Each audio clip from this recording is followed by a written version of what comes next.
had this vision of being a doctor and having made it and everyone's happy and there's plenty of money to go around.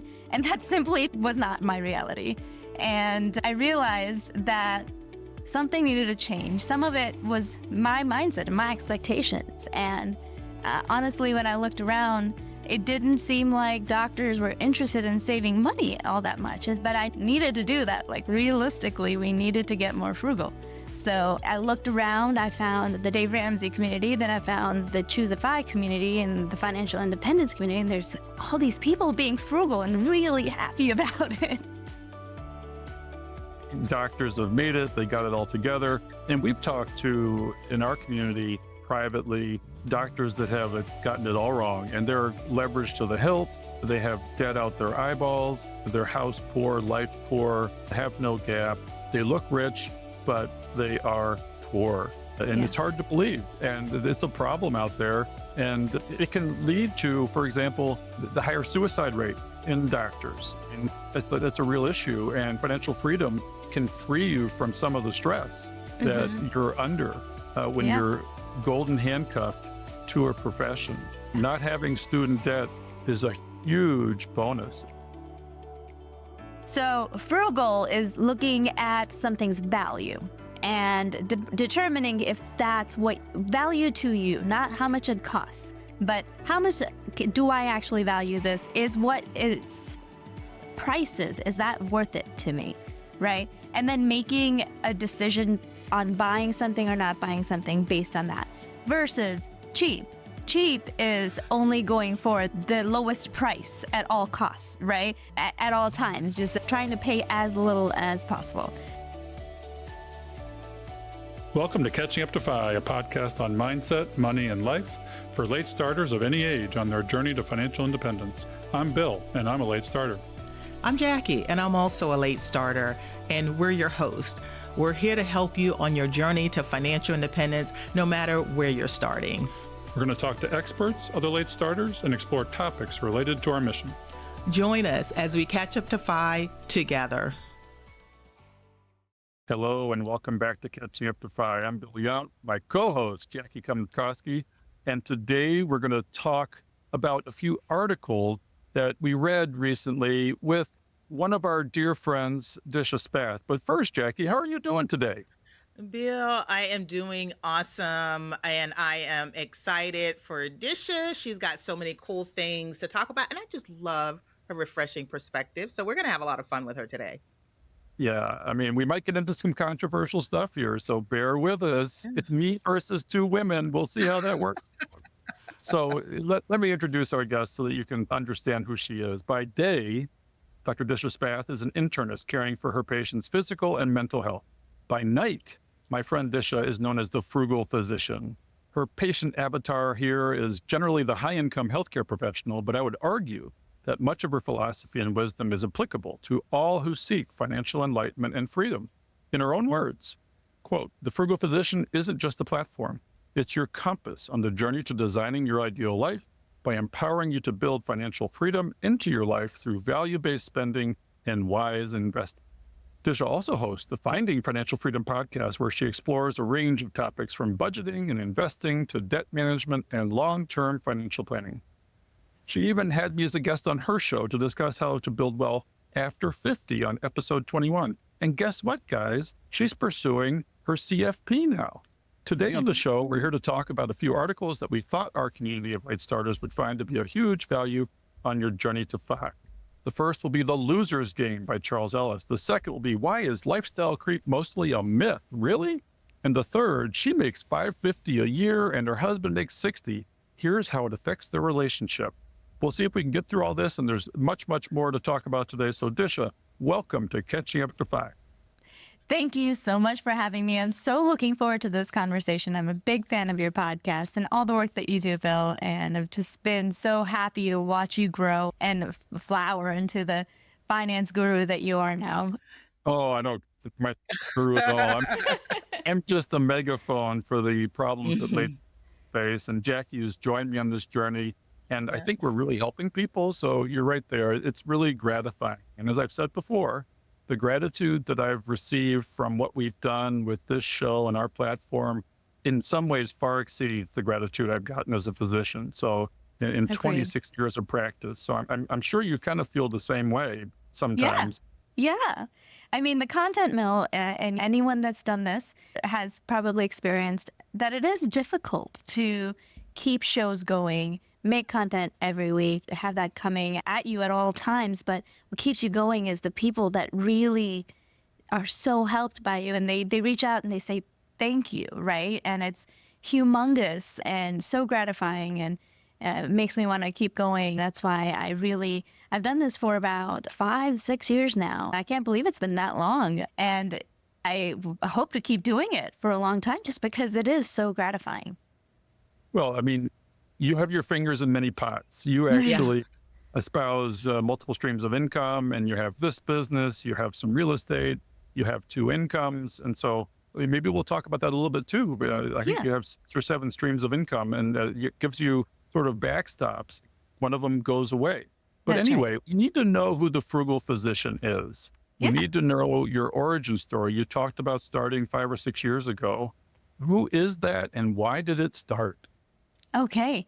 So I was actually born in India, and I grew up there for the first 10 years of my life. I had a dad who was a pharmacist, who was an entrepreneur. He had his own pharmacy, a lab testing business. He worked really hard, and a medical distribution business. And my grandfather was the financial, I guess, officer, the deputy collector of the city. So he was a pretty high up, I guess, political professional. So he was the guy for finance of the city. So him and my grandmother really taught me a lot of wise financial thoughts early on. And they were well off, and I benefited from that in India. And my parents, like I said, worked very hard. My mom was a teacher, and then she would go help my dad at the pharmacy.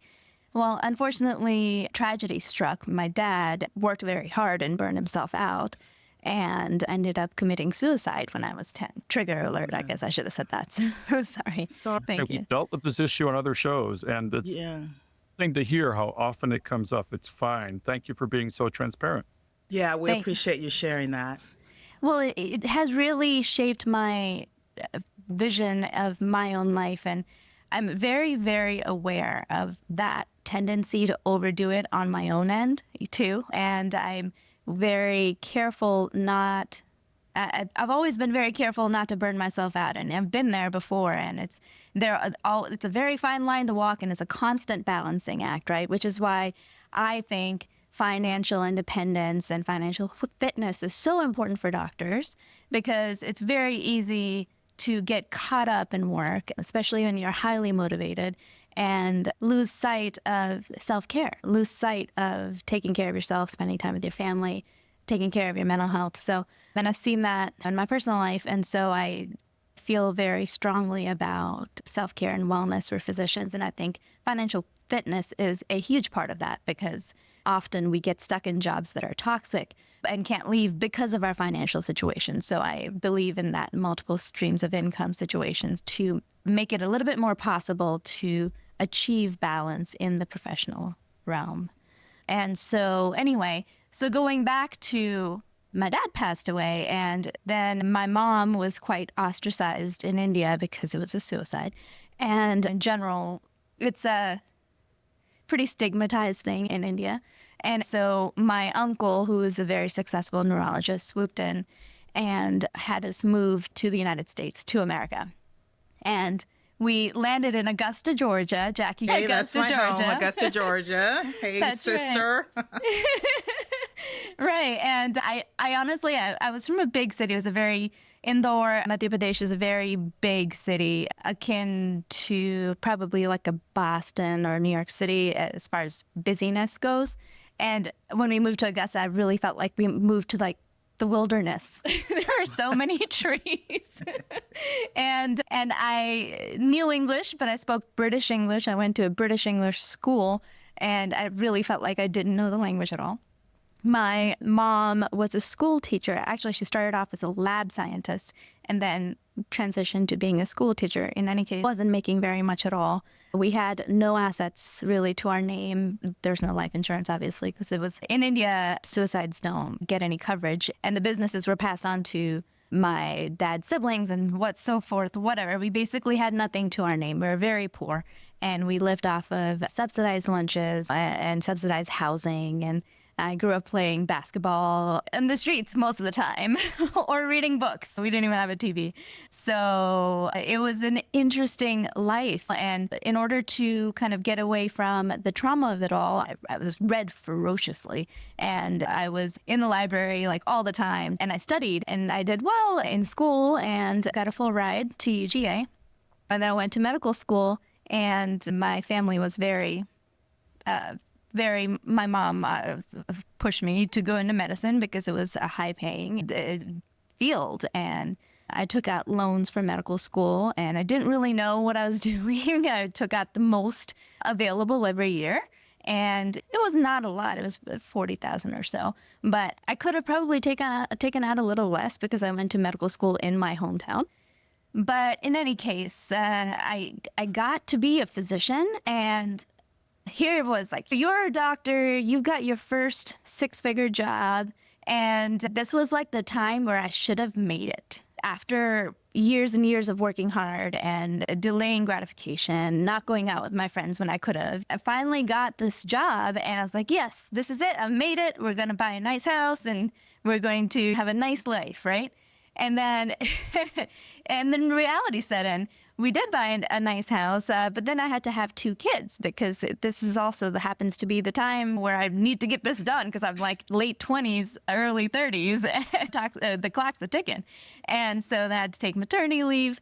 I had to do the whole pumping thing. And in any case, it was more difficult than I imagined. And then those student loans came due.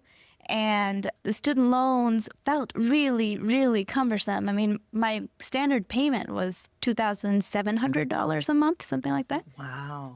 Yeah, and we were trying to do it a little bit more, and we were paying $4,000 a month, and that it was a lot. We felt really squeezed between that and our home mortgage. My husband, he had deployed to Afghanistan. I haven't included him in the story at all yet, but he was a captain in the Army, deployed to Afghanistan, came back with Crohn's disease, thanks to all the stress of the deployment, and then had to leave the service because of the Crohn's disease. So at this point, my first job, he was at home working on his master's in project management, taking care of our son, and I was the only person earning an income. And so anyway, between being the sole earner and then having to take unpaid maternity leave. We didn't have any benefits as hospitalists for maternity leave.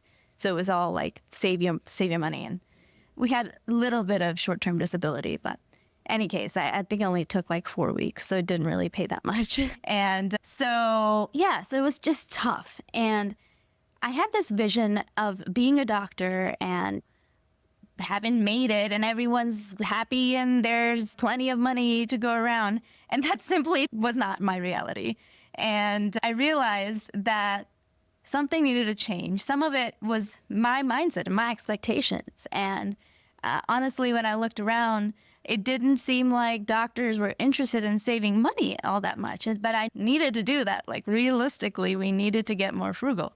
So I looked around, I found the Dave Ramsey community, then I found the CUtFI community and the financial independence community, and there's all these people being frugal and really happy about it. And there was all these people empowering themselves by making wise money choices, really thinking about like value-based spending. And I felt like I found my people. And so I took some of those ideas, started applying it to my own life, and brought it to my husband.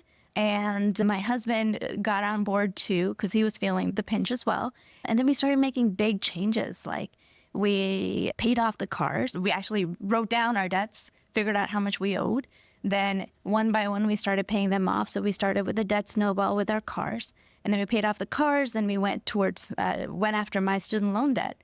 And I started my blog, The Frugal Physician, when we paid off $100,000 of my student loan debt in 6 months. Wow. In 6 months, $100,000. I'm like, I didn't even make that much after taxes.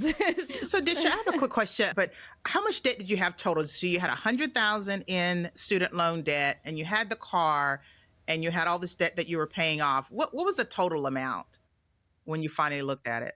Yeah, the student loan debt was $238,000 when I started. Wow. Yeah, that's and then, a big one. That's a big one. And so, but when we got into this, like, let's get our financial life together, it came down to about $200,000. That's about when I refinanced it with a private lender for a lower interest rate, and we started really going after it.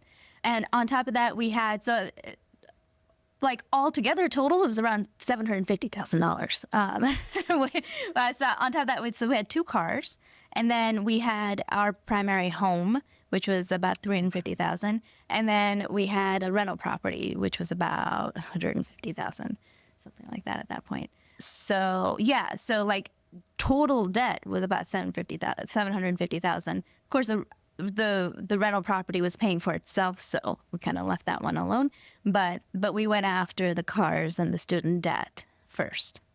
And so after I paid off $100,000 in 6 months of the student debt, I was like, this is amazing. Like, this is a real life hack. And I feel like people are, especially doctors, kind of need to hear this story a little bit, because there are a lot of doctors that came from well-off families that didn't have to take on a lot of student debt. Some did, but as an immigrant who basically came from nothing after we moved here, I didn't feel like I heard the stories of those immigrants as much. What that process is like, learning how money in this country works, learning how to pay off debt, going away. Like, the Indian community has all kinds of expectations of, as far as you need to have a big house, and if you don't have a big house, you're not successful. That's how you define your success, is with that big house.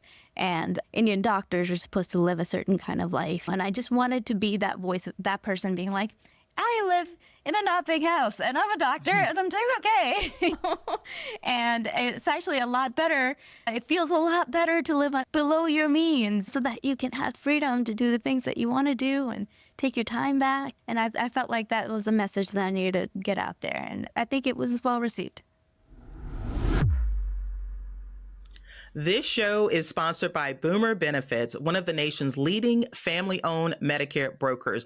Now, Bill, we all know that Medicare is so confusing. It's like alphabet soup out there. Yeah, there's a lot of decisions to make, and there's a lot of mistakes that you can make in making those decisions. So if you're feeling lost trying to make the Medicare decision, you're not alone. Join the Boomer Benefits Medicare Q&A Facebook group, where they answer your Medicare questions 365 days a year. Yeah, and inside that group, Bill, they've got over 90,000 members that is navigating Medicare, just like me and you will be doing, and they provide so much great education in that group for those approaching Medicare age or those already on Medicare. Yeah, and we can share our experiences, ask questions, and stay up to date with the latest Medicare news shared by the Boomer Benefits team. Join the Medicare Q&A with Boomer Benefits Facebook group today and let them help you make informed decisions about your Medicare coverage. I'm going to go sign up right now because I got a lot more to learn, even though we recorded an episode with Danielle, the head of Boomer Benefits. Oh, yeah, I'm headed over there right now, Bill. Well, it seems like a frugal physician is almost a misnomer, right? Right. I mean, doctors have made it, they got it all together. And we've talked to, in our community, privately, doctors that have gotten it all wrong, and they're leveraged to the hilt. They have debt out their eyeballs, they're house poor, life poor, have no gap. They look rich, but they are poor. And it's hard to believe. And it's a problem out there. And it can lead to, for example, the higher suicide rate in doctors. And that's a real issue. And financial freedom can free you from some of the stress that you're under when you're golden handcuffed to a profession. Not having student debt is a huge bonus. And that was one of our values for our kids, was that they shouldn't start.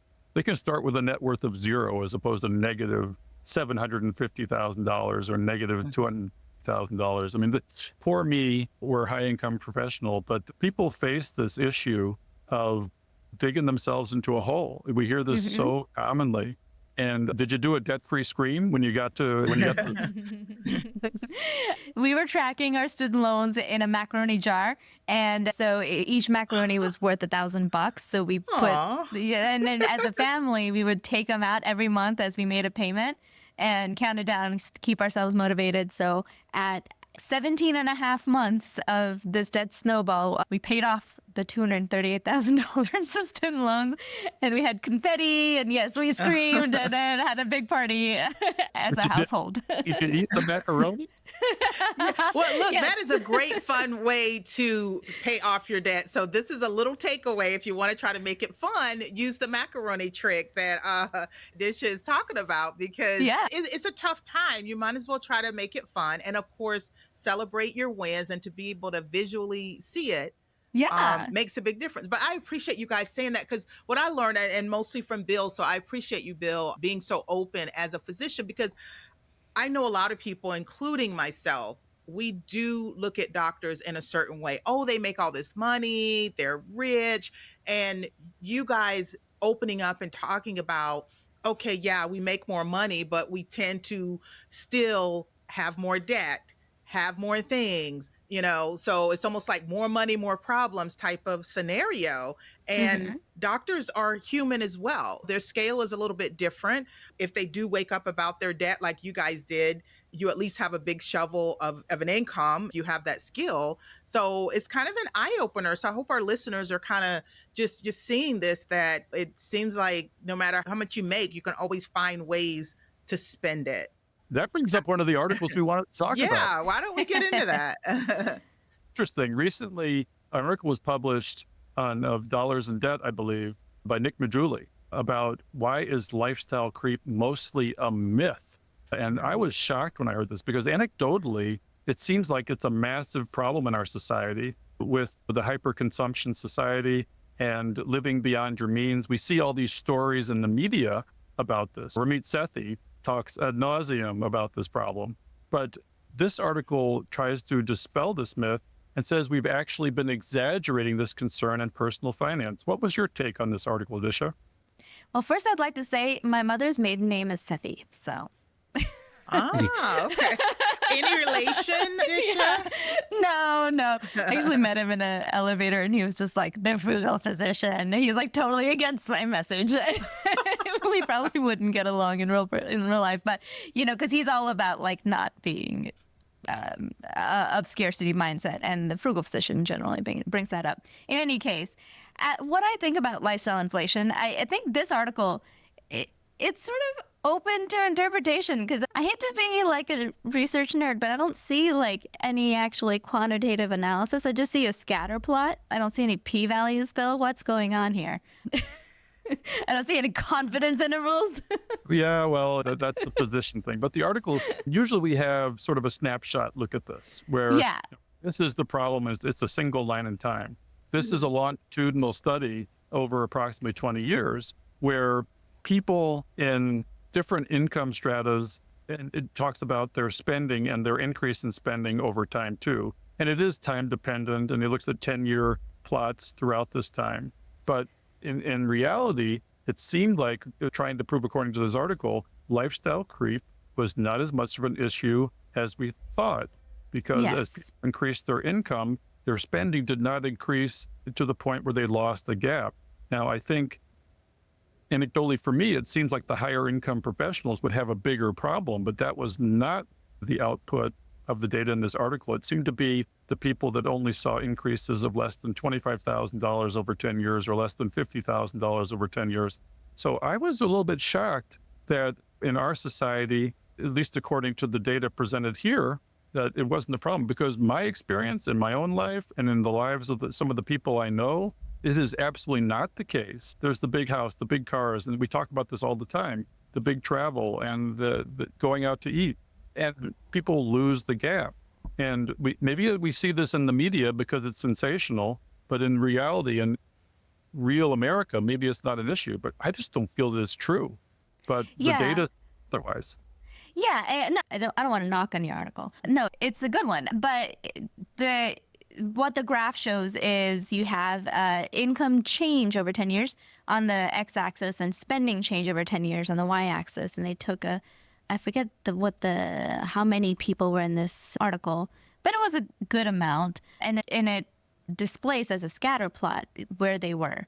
And and it sort of takes it from a big picture view. And it is interesting. I mean, there is no quantitative analysis here, which I'd love to see, but it's more of a sort of a gestalt of like, how do we feel about in the $0 to $25,000 range? There was a lot of data points and a lot of red. Red was where people were seriously lifestyle creeping, but that was when their income changed by $25,000. And between $50,000 to $100,000, there are not that many red points. And there didn't seem to be a lot of people that were seriously inflating their lifestyle when their income changed from about $50,000. Then there's like a line of people that did have some lifestyle inflation at a change of about $100,000. So that's what I took away from this, was like the $100,000 was like the point where people were like, yeah, let's lose, let's spend some money. Did you experience lifestyle creep in your own life? Did you have to combat this problem as a physician? Yeah. Yes, definitely. And I went from, it was more than $100,000. I was making $60,000, $50,000 as a resident, and then went up to $200,000 as a first year attending. So it was $160,000 raise. I mean, shoot, yeah. And we moved to a different city for my first job. So we were kind of starting over. And this is a very dangerous place for a physician. As that first job, you're moving to a new city and you're starting over and you're like, well, no, I'm a doctor and now I'm going to get this big house, right? And that's how you set yourself up for failure as a first year attending, is buying too much of a house and being house poor. We didn't buy like a ton of house. We were still reasonable. We bought a $350,000 house, but it was a beautiful house and it had a high HOA, and it was on the water in Savannah, Wilmington Island. I don't know if you're familiar, Jackie. Are you familiar with Savannah? Yeah, I actually have an aunt that lives in Hilton Head, really close to Savannah, but I wish I would have spent more time there. Beautiful, beautiful place on the coast. It is lovely, so beautiful. And anyway, so we kind of inflated past where we probably should have at that point. And so, and then of course, got to make the house look nice. We got to do all the renovations and finish the basement, blah, blah, blah. There's like, once you buy a house, there's always things that need to be done. And then hurricanes would come through, right? Because it's coastal. And then we would have that big expense of hurricane damage, which, by the way, flood insurance doesn't cover anything. When you're in a flood zone. You're required to have it. It costs a lot of money, but they're like, well, you expected this. You're in a flood zone. I'm like, yeah, but I still have to repair it. That's the tricky part, living on the coast.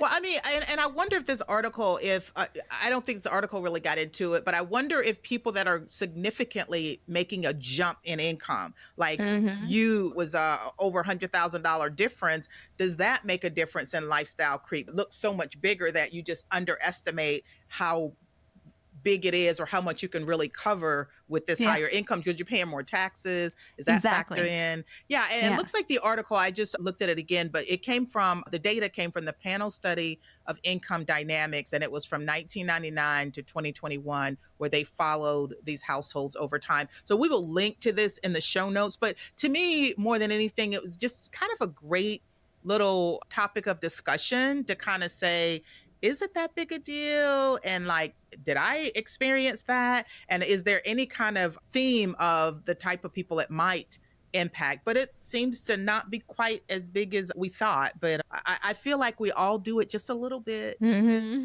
mean, that big jump in income is a problem. And as I've said before, when you have jumps in income, that's when you can't lifestyle inflate. You can take 10, 20, 30% of that and inflate your lifestyle a little bit, but that is an opportunity to increase your gap. And you've got to know how to deal with that first big boy or big girl paycheck. And I didn't know how to do it. I didn't know how to partition that. I didn't save first and spend last. I was spending first and saving last, which was the total wrong thing to do. And whenever you have a windfall, it's the same thing. You don't want to see a windfall frittered away just because of lifestyle. And then you're in trouble because you can't maintain that. And we see that happen all the time with high-income athletes, for example, where it's sensational. Lottery winners. Exactly. Windfalls are dangerous. big jumps in pay are dangerous, and you have to have a plan for how to deal with that so that you don't succumb to Yahoo, as you said, Yeah. or YOLO, as my boat was. And Bill, the biggest problem is that we're never really taught this. So we can only go by what we're exposed to. If family says, oh, yes, time for the big house. You just got your MD and now you're a doctor. So hopefully that messenger will start to change. And we are all trying to be messengers for that. Disha, with your website, a lot of people are in your profession, physicians are looking at that, and maybe that'll give them a room for pause. So hopefully the whole messaging, and there's a lot more exposure to a different way that won't make a lot of people want to inflate so much, or maybe be more realistic about how much they can inflate. Well, that's actually what our websites are all about. And Yeah. being frugal, we have to actually define what that means and the difference between frugal and cheap. And you're the perfect person to tell us. And what's the difference? Okay, so frugal is looking at something's value and determining if that's what value to you, not how much it costs, but how much do I actually value this? Is what its price is that worth it to me, right? And then making a decision on buying something or not buying something based on that versus cheap. Cheap is only going for the lowest price at all costs, right? At all times, just trying to pay as little as possible. So, for example, if you're trying to get your 16-year-old a new car, a cheap person would get them the cheapest car, the lowest price car they could find, right? Whereas a frugal person might get them a mid-range car that's safer for them to drive, right? But not the Mercedes, right? So I think frugality is somewhere in between the big spenders and the super cheap people. You're trying to make value-based decisions that are really based on looking at how much something means and not just the cost of it. Well, that's absolutely true. And frugal and value-based spending means you can spend a little more for something that's going to mean something for you and last longer. And if you go cheap, then it's going to potentially wear out faster, and you'll be churning that and being cheap several times over, as opposed to doing the one thing that means something to you and is going to last. Right. Yeah. I think being cheap is spending the least amount of money possible, to reframe my definition, at the risk of harming yourself or others. When your decisions are putting other people's at risk, you really need to ask yourself if you're being cheap or not. I think cheap is a label other people put on you because you're making bad decisions.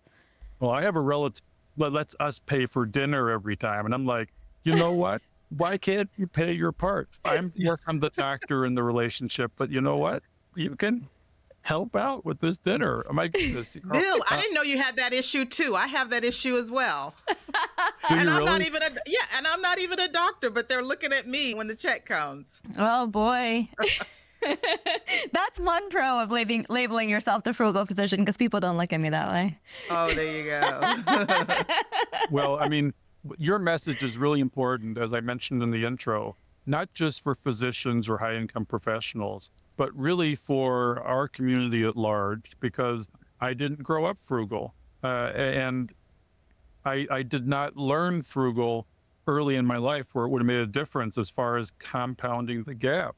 I lost the gap, was house poor, was car poor, in spite of being a six-figure income earner. And for example, teachers are really good at maintaining that gap. They're really good savers. They're notorious for being wealthy, probably more wealthy with assets than physicians. I mean, we've had Jeff York, the wealthy custodian, on the show, and he had an income no more than $45,000 his entire career, and he is a multimillionaire. It's incredible what you can do with a lower income if you know and understand your own frugality and don't live beyond your means. So lifestyle inflation, let's talk about it in the community. I want our community to chime in, get into the Facebook group and tell us what you think is frugal versus cheap. Tell us if you're a victim of lifestyle inflation and how you combat it now.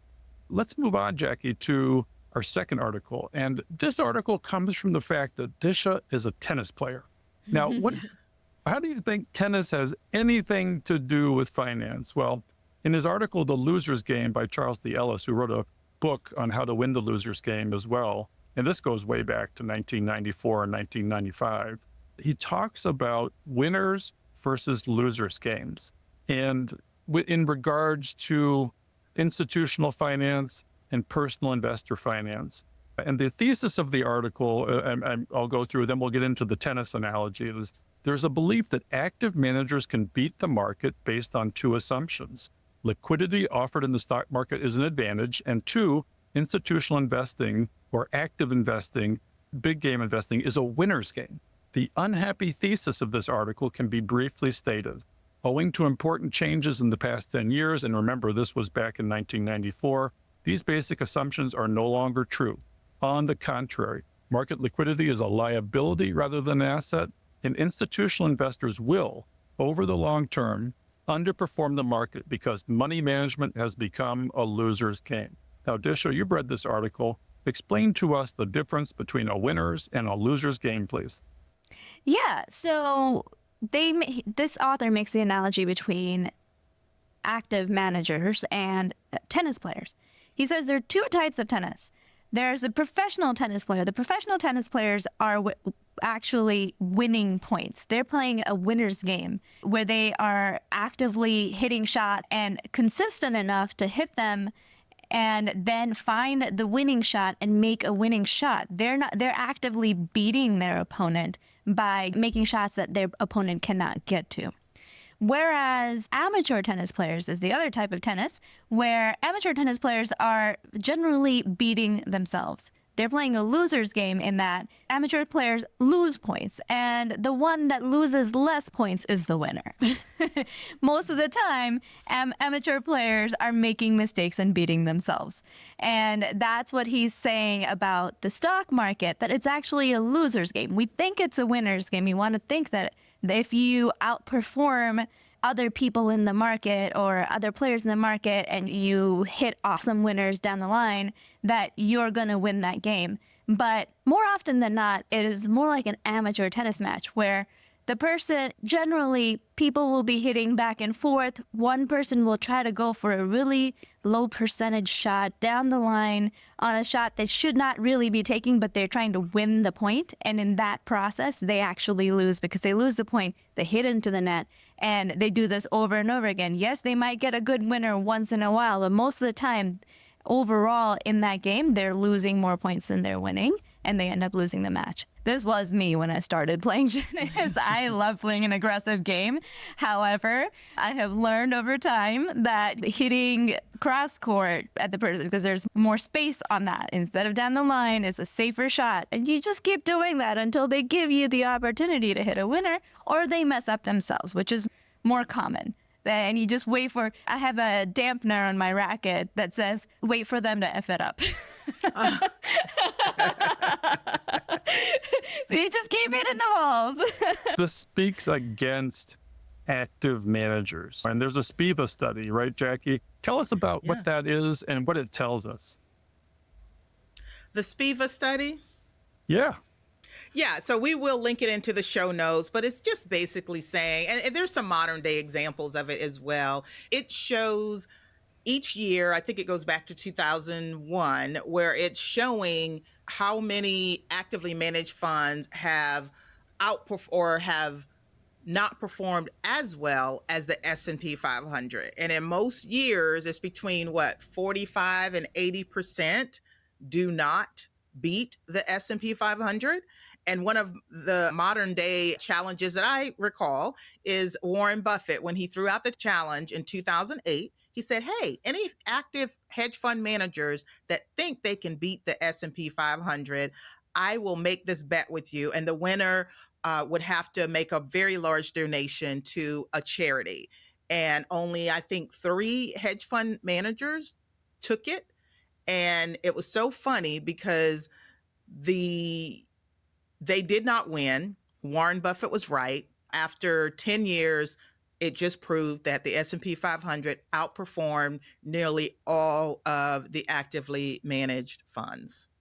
Yeah, and over 15 to 20 years, I think it's 90% of active managers underperform the funds. And that's where passive investing, index fund investing wins. Before we continue, let us pause and share some words about one of this week's sponsors, Delete Me. You ever wonder how much of your personal data is out there on the internet for anyone to see? More than you think. Oh my gosh. Yes, Bill. I mean, your name, your contact information, social security number, and home address, even information about your family members. And it's all being compiled by data brokers and sold online. Oh, that's so scary.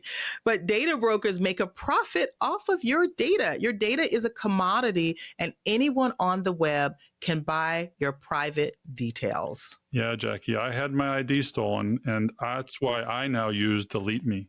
Delete Me is a subscription service that removes my personal information from hundreds of data brokers. With Delete Me, I get a regular personalized privacy report showing what info they found about me, where they found it, and what they removed. Yeah, and Delete Me is not just a one-time service. They're always working for you, constantly monitoring and removing the personal information you don't want on the internet. And to put it simply, Bill, Delete Me does all the hard work of wiping out you and your family's personal information from data brokers' website.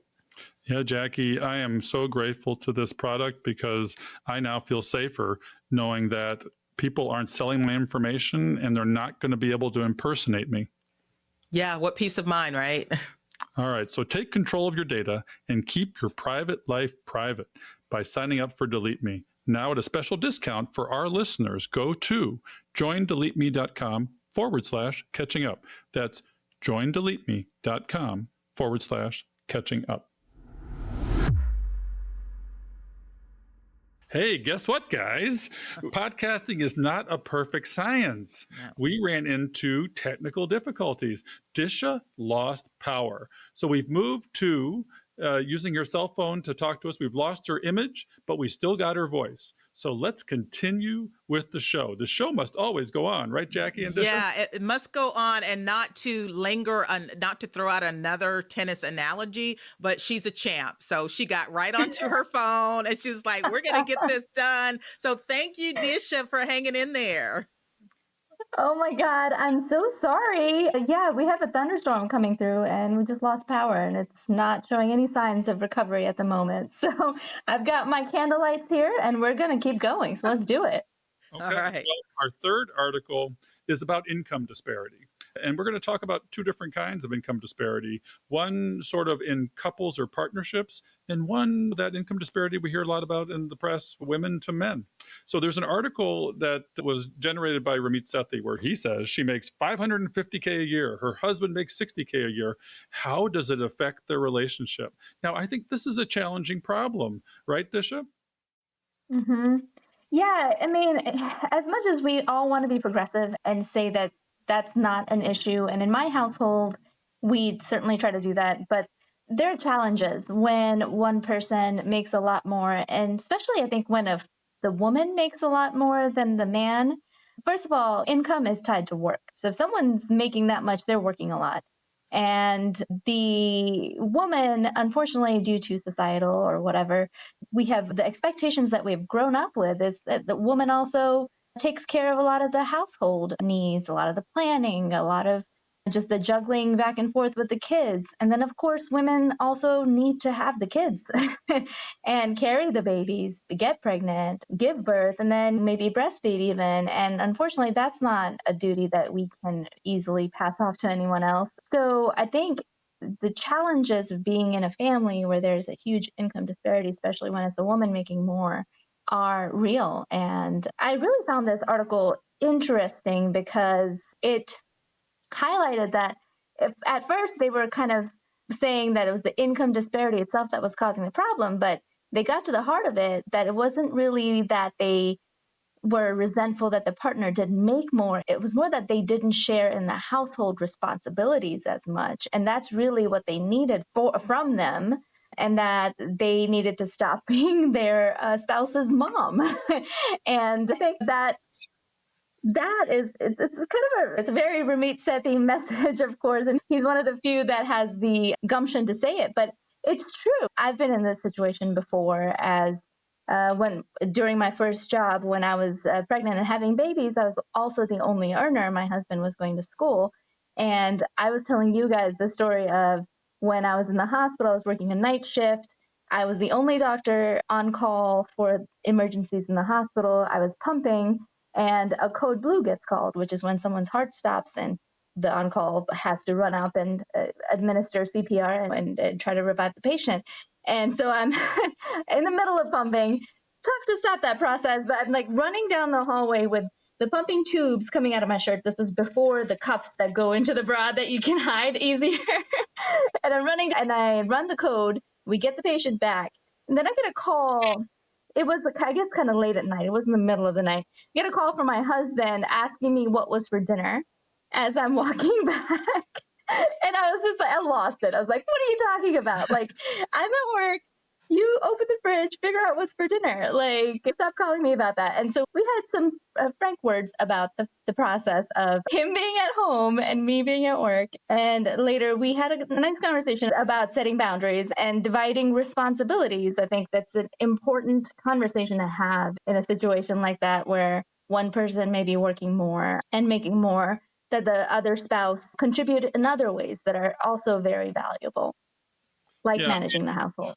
In our family, it's been kind of 3/5, 2/5 between me and my wife. And we do not ascribe, my wife would never not work. She came from a challenging family situation, divorce, pseudo bankruptcy, and she never wanted to not work because she wanted to be able to survive on her own and maintain her independence from me, so to speak, should, say, our marriage not work out. And I wouldn't have had it any other way either, because to be the sole provider for me was too stressful. I'm in a job that is a high risk, high turnover job, and it's a built-in disability policy to have two income earners. And that's kind of the reality of this day and age. But when you have this kind of income disparity and it's flipped, the switch is flipped, and it's the woman partner in a male-female relationship that earns a lot more, I can imagine how that's challenging, because that goes against all traditional gender norms, right, Jackie? Yeah, it does. And Disha, I've got in my head that image of you doing that code blue, having to interrupt your pumping and everything. Well, that'd make a great social media post. But yeah, the woman still has to do all these things. We're the only ones that can have the baby. We're the only one that needs all this recovery time and nursing and things like that. So the article, like you said, it started out trying to say that they were babying them a little too much, and it had a lot to do with the financial part when it was really just responsibilities. It sounds like you lived it and you give that very vivid example. So yeah, that matters. It matters. And I think that a spouse at home, I think, is a very important thing. Especially, it was very, very important in our family back in those times where I was working night shifts and overnights, and it was very important for one spouse to be at home and take care of our babies. And he did that for us, and I'm very thankful for it. And the income is just one part of the equation. The other part is all the other things that goes into being a family. And the stay-at-home spouse does contribute in other ways. And I think it's just important to have those conversations and not shy away from them, because the other half of that, the dynamic between couples that have an income disparity, is that a lot of times they don't want to talk about it because we don't want to make the other person feel bad, right? But at the same time, if one person is struggling with all of the responsibility of not only earning but also managing the house, that they say that and say that I need you to step up and take more responsibility at home. And that's really the only way to survive. Otherwise, it's not going to work out. I mean, one of the things I would worry about here is the divorce rate in these situations, because it's hard not to build resentment. And the article did not address what is the divorce rate in significant income disparity, or how does the divorce rate in a single provider household differ from a dual provider household where there's more equity of income. I would be interested in the answers to those questions. And I do know, because I have read, that in a doctor-doctor marriage, the divorce rate is lower than in a doctor stay-at-home spouse or a doctor much lower income partner, for potentially resentment reasons. So you've got to be the communication has to be good.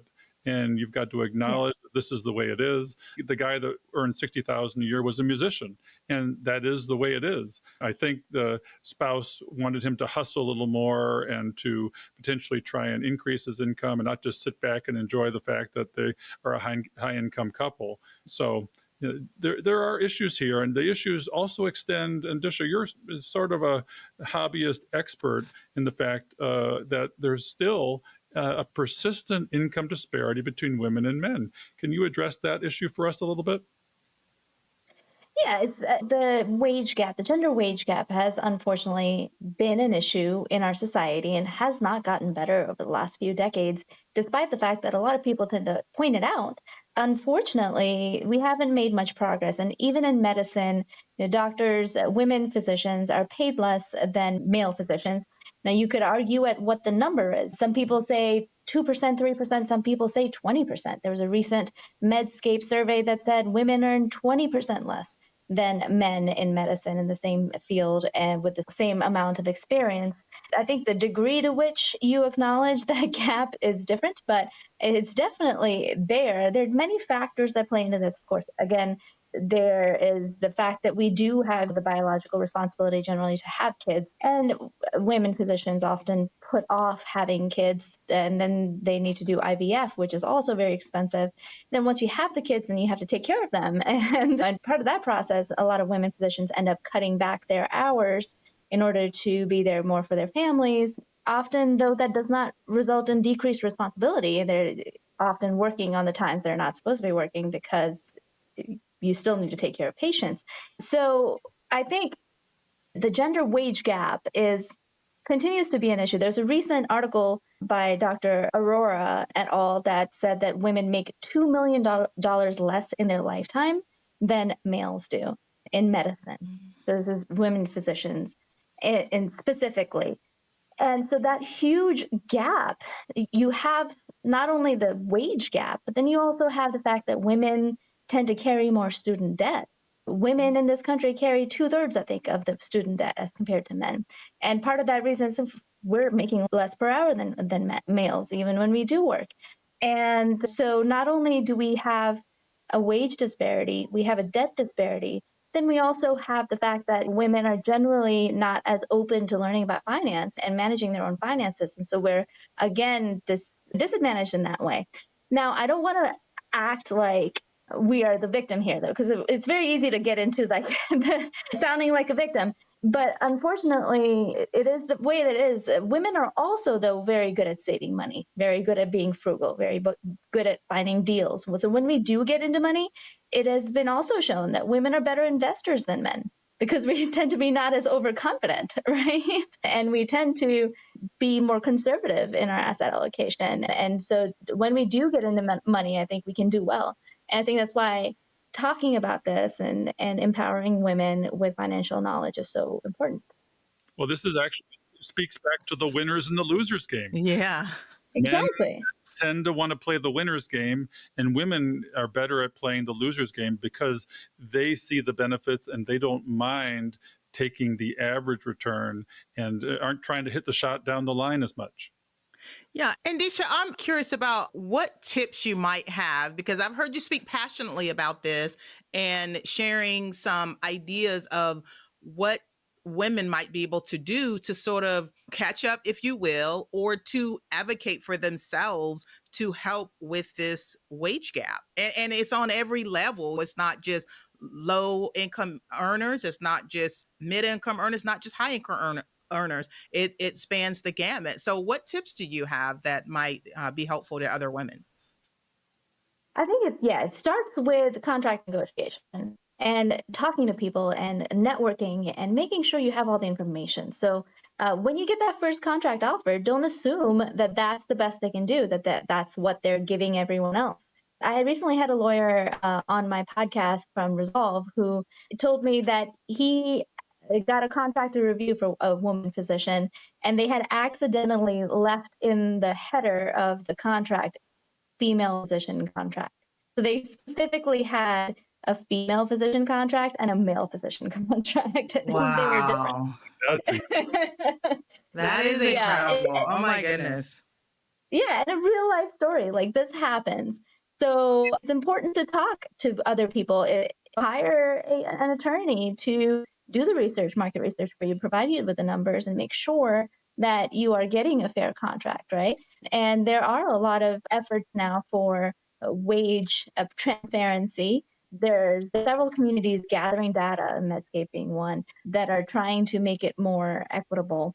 There's, of course, MGMA data for physicians that is published, but only available to employers or businesses. So, but that data can be available to lawyers and some of these more specific contract review companies. So anyway, do your research, talk to people around you, make sure you're talking to people in your community and make sure that you're getting a fair offer, right? And then women also do have to worry about short-term disability, long-term disability. Everyone has to worry about that, but especially if you're planning on having kids, that's important to look into. Make sure you look into benefits for maternity leave and any kind of coverage that you might need for that if you're planning on having babies. And then in general, the wage gap, I mean, I'm not going to pretend to say that I have all the answers here because it continues to be a problem, but talking to people about money is an incredibly empowering thing. Once you start getting over the discomfort of bringing up wages, it actually becomes a whole lot easier to get real data from people around you and advocate for yourself. Well, I've been Yeah. told at work, we don't talk about money here. Yeah. Very specifically. And I think that's wrong because it's like Wizard of Oz, where you have that curtain up and you don't know what's behind the curtain. Who are you really negotiating with? And Jackie, we should probably have a negotiator on the show. We should. We'll find someone. Yeah, that's a great idea. And Disha, I think you have obviously some very high stakes contracts, high dollar if you're in that field, physician, attorney, several fields. When you got to sign a big contract and there's big dollars involved, hey, go all out. But to your point, just talking about it with other people in that industry, there's a lot of social media stuff. I like this really cool social media person called Salary Transparent Street. And she's literally on the street in certain cities asking people, what do you do and how much do you make? Trying to bring more light to talk about your salary. Your boss or your job may tell you that they frown upon you talking about money, but it's illegal for them to tell you that you're not allowed to talk about money if they try to have some type of, I guess, negative repercussions if you're talking about money or salary, but you are allowed to do that as an employee. So just keep that in mind. It's frowned upon, but it doesn't mean that you cannot do it. It's not illegal for you to do so. And if you want to take a look at some of these income disparities based on gender and all kinds of other ways, I always look at a resource from the Federal Reserve System, and they do something called a survey of consumer finances. So you can check that out. But I'm just glad that you're talking about it, Disha, and Bill, we should probably talk about it a little bit more as well, just to say this shouldn't be off limits. And if you're impacted by it, simply talking about it, consulting some resources could be very helpful. So thank you, Disha, for that.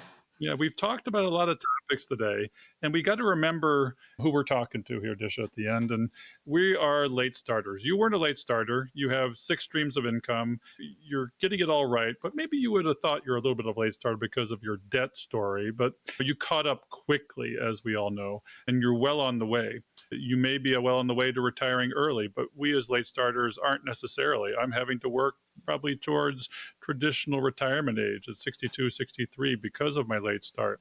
Do you have any specific tips, suggestions, or encouragements for our audience today? Absolutely. I think whereas my financial awakening was rather kind of earlier, I think anyone that can learn this stuff and anyone that's motivated enough to listen to your podcast has the power to turn their financial situation around, right? Of course, income helps, but more than that, if you are aware of general financial knowledge, if you're willing to play the loser's game and not try to overhit every shot in finance and just get average returns, invest regularly, just get the ball back and keep it in play. Keep trying to make that difference between your income and your expenses. Keep trying to maintain some sort of a savings rate and invest regularly. You will do better first of all, you will do better than you were, and you will do better than most Americans if you're able to do that. And you will be able to retire at some point. And that's all we can really. And retirement, I think, in my mind, retirement is not the ultimate goal. The ultimate goal is financial stability, being able to live life without having to worry about money, and being able to pursue the things that make us happy without having to put our lifestyle, put our families at risk. And that's really the power of this kind of financial knowledge. So it's funny because we come back to the winners and the losers game, and maybe we should title the episode that way. We have to learn that it's okay to play the losers game and be a winner. And that's actually how to be a winner, because most of us are average, and the active investors don't get it right. The passive investors, the individual investors that are willing to be patient, play the long game, play the losers game that wins, are the ones that ultimately come out ahead. Right. Exactly. I mean, we say losers game, but it is ultimately the winning game. It's a winning strategy for an amateur investor to stay in the market, to buy and hold, to not freak out, and to not try to time the market, because very, very, very few of those expert winners can actually win at that game, and most of them lose anyway. And we are guaranteed returns, we're guaranteed wins if we just stick to the plan, keep trying to put a little bit of money in every month at the end of the month, and keep it going. So yeah, keep playing the losers win game, and I think you'll be just fine. Well, the interesting thing is we're recording this on August 19th. And not even 2 weeks ago, we had a market correction, right, Jackie? Yeah, we And sure did. people were freaking out. It's like, oh no, we're going into Including you, Bill. I wasn't freaking out. I was just upset that I'd put in a lump sum just before the correction. But guess what? We're back above where I bought in. So it all works out in the wash. I'm glad it worked out in the short term. It would have been painful to have to wait a little longer. Yeah, and I was about to say, Bill, when you did that, when you were kind of like feeling a little down on yourself that you just put the money in and then the market went down, you didn't do anything different. You still let it ride. You still kept the money there. You didn't change anything. And 2 weeks, it bounced right back. So we got to look at the long-term averages. The market always goes up, as we've talked about on previous shows. And a correction is normal, and it will bounce back. It just bounced back a little faster than everybody might have expected. But was it worth freaking out? You know, It would have been nice to have bought them on sale. As Disha said, I was about a week off from that, buying them on sale. But nonetheless, it's 5, 7, 10-year, 20-year money. When you put it in the market, you've got to plan on those lengths of times for it to work for you. Yeah. And Bill, one quick little takeaway from that is how, to our audience, how did you feel when we had that correction? Again, this correction happened in early August. And if you had money in the market or you were putting money in or whatever, think about how you felt at that moment. And that could give you a real indicator of what your risk level is like. So think about how you felt during that time. And hopefully you didn't do anything, because again, the long game always wins. But Bill, I'm glad you didn't do anything with that money. The cash I had left, I bought. I was excited. There you go. Just like Disha said, it was on sale. Disha, it's on sale. Did you do anything different during this correction? I was mad because I was out of town and I didn't have like my desktop where I could see everything, make transactions. I always like these opportunities for tax loss harvesting and just swapping out some VTI or edit that up, please. Yeah. I'm thinking I like these opportunities to try to get some tax losses on the books so I can give that to my accountant at the end of the year. But that process is just exchanging like-kind investments and staying at the same asset allocation and not taking any money out. You're just exchanging them to book the tax loss, which is a little bit more of a advanced strategy, and definitely look into a whole lot of that before you do it, because there are things and caveats to be aware of tax-wise. But I'm definitely a long view kind of person, and thankfully have some time to really play with it until we get to retirement age. So I'm not sweating any corrections. It's an election year. We are going to get corrections. I mean, the market swings in election years, and you should be expecting that. things will likely even out as we get past this election. But yeah, just stay steady and don't freak out and take your money out of the market for good. Yeah, don't change anything because of politics either. The market always, regardless of the party that's in office, and Yep. people think, oh no, the world's going to end because this person or that person will be elected. So this is a year also where you can't try and time politics or the market. So Disha, Jackie, we've covered a lot. It's been a lot of fun. We may have been a little controversial here and there, but that's okay. And we may have had technical difficulties, and we're by candlelight in Disha's house. We had a thunderstorm and lost power, but the show went on, and I think we covered some topics that are of value to our audience. Yeah, and we just need to know, Disha, how do we find you so that we can get some more of your wisdom? Oh, well, thank you. I am at www.thefrugalphysician.com. I have a podcast called Finding Financial Freedom with the Frugal Physician that's available on all the podcasting platforms. And I'm also on social media, Twitter, Facebook, Instagram. So come find me. Love to have you chat. And thank you so much for Jackie and Bill for having me on this podcast. It's such a huge honor, and I look forward to keeping in touch. Yeah, I mean, I would encourage our audience to reach out to Disha and get a prescription for their financial future. I'm involved in healthcare and emergency healthcare, and I learned how to deal with my emergency finances. Disha's an internist, and she'll help you with your preventative care, your preventative financial care. Reach out to her. She may be a high-income professional, but she speaks to everyone. Yeah, and I can concur with that. I love the podcast. I love the website, and it does touch on topics that would impact everyone, regardless of what your income level is. So I appreciate you doing that, Disha, and I think our audience would love a lot of the content that you put out there. Thank you so much. I really appreciate that. Yeah. Okay, Disha, we're going to talk to you again because we got to learn about budgeting again, and you are an expert budgeter. But that's it for this week, and we want to thank you for joining us and listening to the show. Disha, Jackie, we'll see you next week on Catching Up to 5. So, Bill, as you know, we cannot do this show without our amazing staff and the people that help us put this on. So our social media is Diana Falk, our editor, Fritz Bassard, and show notes are done by Sarah von Sternberg. We love them, and they keep us going. Yeah, I mean, this show wouldn't have the quality it has without our folks, our peeps. And we'd also like to give you a few calls to action for the show. We love our community, and we hope you love us back. If you want to support the show and what we're doing, you can do that at Buy Me a Coffee, which is a platform that allows you to virtually say thank you if you get value from our content. The link is in the show notes, or you can head over to our website at catchinguptofy.com and click on the Support the Podcast tab at the top right. We hope you've enjoyed this episode of Catching Up to Fi. We would appreciate it if you could leave us a 5-star review so that our message can reach others. While we are financial educators, and I'm a financial professional that loves to teach, our content is for general education and information purposes only.